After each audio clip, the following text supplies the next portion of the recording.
राज्यभरामध्ये कुठे कुठे गुढीपाडवा कसा कसा साजरा होतोय आम्ही सकाळपासून तुम्हाला दाखवण्याचा प्रयत्न करतोय। आपण काही वेळापूर्वी पाहिलं मुख्यमंत्री असू देत, उपमुख्यमंत्री असू देत किंवा मग सामान्य नागरिक असू देत, त्यांचा उत्साह अगदी शिगेला पोहोचलेला आहे।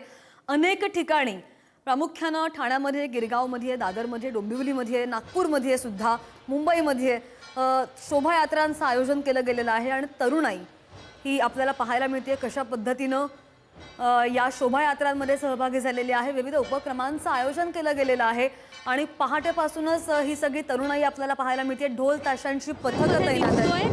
सगळ्यांच्या ज्या थाप आहेत त्या ढोलवर पडतायत आणि एकच नाद निनादतोय। महिला असतील, पुरुष असतील, सगळे एक दिलाने या शोभायात्रेच्या उत्साहात सहभागी झालेले आहेत आणि या शोभायात्रेचा उत्साह अगदी लहान मुलांमध्ये सुद्धा भरलेला दिसतोय। तर आपण एक लहानगा या शोभायात्रेत ढोल वादन करतोय, आपण त्याच्याशी बातचीत करूया। तुझं नाव काय आहे? अर्चित। तू किती वर्षाचा आहे? ढोल वादनाचं हे तुझं पहिलंच वर्ष आहे की ढोल वादन कधीपासून करतोय? 6। हे तुझं पहिलंच वर्ष आहे ढोल वादनाचं? हाँ हे तुझं पहिलंच वर्ष आहे ढोल वादनाचं? हाँ। मजा येते तुला ढोल वादन करताना? मजा येते का ढोल वादन करताना? तर आपण पाहतोय की ढोल वादनामध्ये हा लहानगा आहे तो अतिशय गुंग झालेला आहे। तर आपण आणखी बातचीत करूया। आपल्याला इथे काही महिला दिसत आहेत ढोल वादन करताना, तर आपण त्यांच्याशी बातचीत करूया। तर ताई, किती वर्ष झाले तुम्ही इथे सहभागी आहात? तर आपण पाहतोय की अशा प्रकारे स्त्रिया असतील, पुरुष असतील, लहानगे असतील या गिरगावच्या शोभायात्रेमध्ये ढोल वादनासाठी सहभागी झालेले आहेत आणि एकच उत्साह सगळ्यांमध्ये दिसतोय। कॅमेरामॅन विजयसह मी अदिती तरडे, पुढारी न्यूज, मुंबई। मला दाखवत होतो गिरगाव मधून आणि एका साईडला माझी सहकारी अदिती आपल्याला जल्लोष कसा आहे आपण सगळ्यांशी संवाद साधण्याचा प्रयत्न करू। दुसरीकडे आपण रेसिडेन्शियल एरिया जर पाहिला असेल तर प्रत्येक घराच्या समोर एक गुढी उभारली गेलेली आहे। यात्रेमध्ये आपण आहोत आणि माझ्या सोबत आहेत आमदार आणि भाजपचे प्रदेशाध्यक्ष रवींद्र चव्हाणजी। सगळ्यात आधी तर तुम्हाला ही नववर्षाच्या खूप खूप शुभेच्छा। मी आपल्याला ही सर्वांना आणि महाराष्ट्रातील सर्वांना गुढीपाडव्याच्या खूप खूप शुभेच्छा। अगदी या नव्या वर्षामध्ये कसा उत्साह आपल्याला जाणवतोय? या शोभायात्रेचं काय वैशिष्ट्य? दरवर्षी तुम्ही सहभागी होत असता, या वेळेला काय नवी ऊर्जा जाणवते? हे आपल्याला सर्वांना माहीत आहे, गणपती मंदिर संस्थानाने सुरू केलेली ही शोभायात्रा आहे।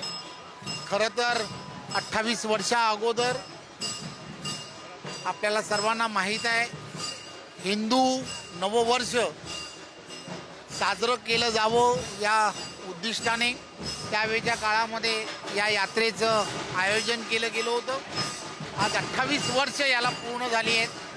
डोंबिवली शहर हे एक विचारधारेवरती चालणारं असं शहर आहे आणि त्यामुळे हिंदू संस्कृती जपली गेली पाहिजे म्हणून अनेक संस्था एकत्र येतात आणि या संपूर्ण जो यात्रा आहे त्या यात्रे चित्ररथाच्या माध्यमातून सहभागी होतात। वंदे मातरम राष्ट्रगानाला सुद्धा 150 वर्ष पूर्ण झालेली आहेत। चित्ररथाच्या माध्यमातून तोही साकारण्यात आलेला आहे आणि 100 वर्ष संघाला शताब्दी वर्ष असल्यामुळे संघाचं तेही चित्ररथाच्या माध्यमातून या ठिकाणी डोंबिवलीकरांनी दाखवलेलं आहे। कॅमेरामॅन श्रीकांतसह गुरुप्रसाद जाधव, पुढारी न्यूज। आणि आता खऱ्या अर्थानं आपण बघू शकतो तर गिरगावमध्ये आपण आहोत आणि गिरगावमध्ये आता या म्हणजे खऱ्या अर्थानं किती छान वाटतंय। आज गिरगावची सकाळ आपण इकडे आहोत, गुढीपाडवा सकाळ आहोत आणि किती आनंद होतो इकडे येऊन। हा माहोल अजून सुरुवात व्हायची आहे, त्याच्या अगोदरचा हा माहोल कसा वाटतोय? खूपच छान वाटतं। एकदा माहित नाही मला, तुम्ही मागे पॅन करून जी सुंदर रांगोळी दाखवा प्रेक्षकांना, खूपच सुंदर आहे।